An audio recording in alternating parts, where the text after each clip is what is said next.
उम्र 35 की हुई, अब नौकरी नहीं मिलेगी।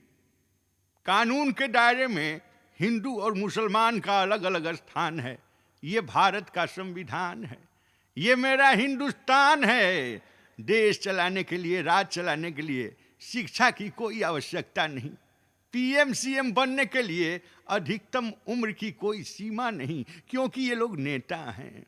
जो खुद नहीं चल सकता वह देश चला रहा है। और भारत का नौजवान 35 वर्ष का हुआ नहीं, सरकार नगर निगम के कचरों की तरह उठा के बाहर फेंक देती है। हाय रे हाय, सारे कानून गरीबों पे लागू होते हैं, अमीरों पे नहीं। ऐसे में देश के नौजवान क्या करेंगे? सर पे बेरोजगारी का सेहरा बांधे भीख मांगेंगे या क्रिमिनल बनेंगे? हिंदुस्तान का हर नौजवान इसका उत्तर चाहता है। शिक्षित बेरोजगारों को रोजगार मिलनी चाहिए, तिरस्कार नहीं। लेकिन एक शेर है, लिखा परदेश किस्मत में वतन को याद क्या करना, और जहां बेदर्द हाकिम हो वहां फरियाद क्या करना।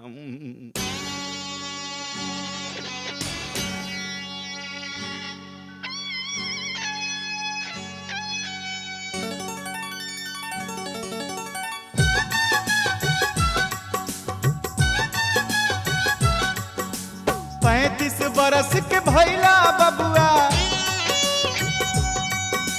35 बरस के भैला बबुआ, 35 बरस के भैला बबुआ, हो गइल भारी टेंशन। सरकार के बा ऑब्जेक्शन, सरकार के बा ऑब्जेक्शन। मिली ना सर्विस ना पेंशन, सरकार के बा ऑब्जेक्शन। मिली ना सर्विस ना पेंशन, सरकार के बा ऑब्जेक्शन। 35 बरस के भैला बबुआ, 35 बरस के भैला बबुआ, हो गइल भारी टेंशन। सरकार के बा ऑब्जेक्शन। हाँ, सरकार के बा ऑब्जेक्शन। मिली ना सर्विस ना पेंशन, सरकार के बा ऑब्जेक्शन। मिली ना सर्विस ना पेंशन, सरकार के बा ऑब्जेक्शन।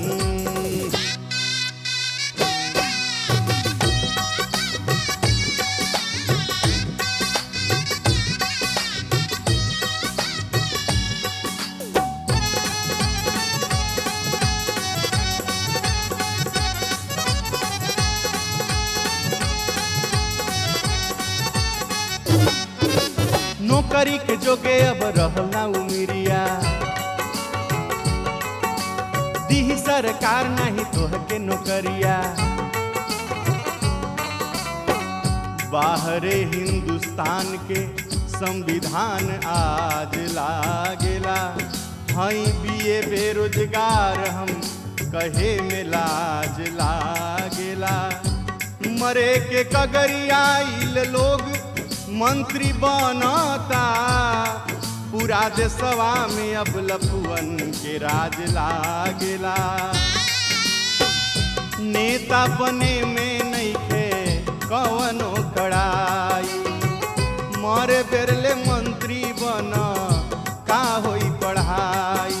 जियत जिनगिया गइला बबुआ, जियत जिनगिया गइला बबुआ, कट गइल तोहर कनेक्शन। सरकार के बा ऑब्जेक्शन, सरकार के बा ऑब्जेक्शन। मिली ना सर्विस ना पेंशन, सरकार के बा ऑब्जेक्शन।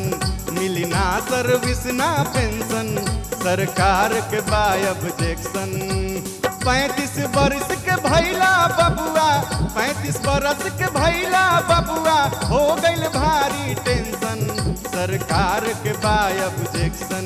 मिली ना सर्विस ना पेंशन, सरकार के बा ऑब्जेक्शन।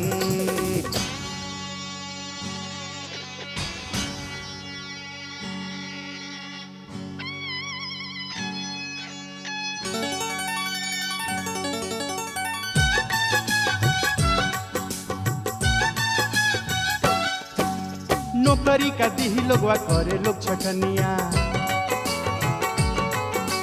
चलो रिक्शा हाँको बबुआ जबले बा जवनिया।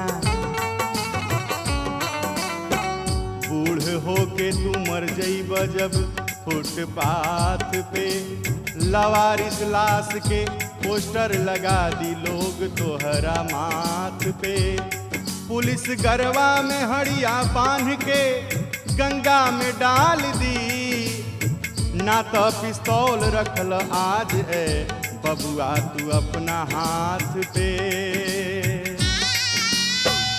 रिक्शा न चली तोहसे चली ना कुदारी गोली तू मारी ल खुद के कहेले बिहारी पढ़ लिख के का कैला बबुआ पढ़ लिख के का कैला बबुआ पवला तू फ्रस्ट्रेशन सरकार के बा ऑब्जेक्शन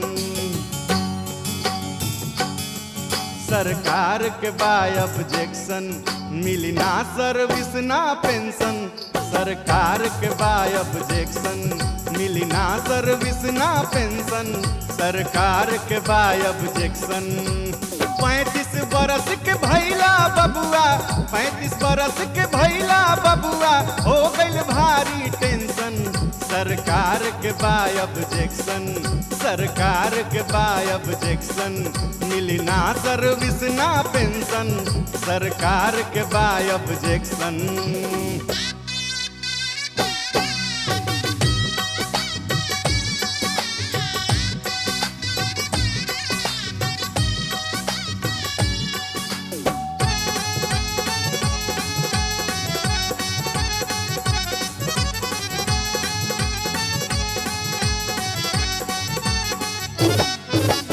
आत्महत्या ना करब तो कर बरियारी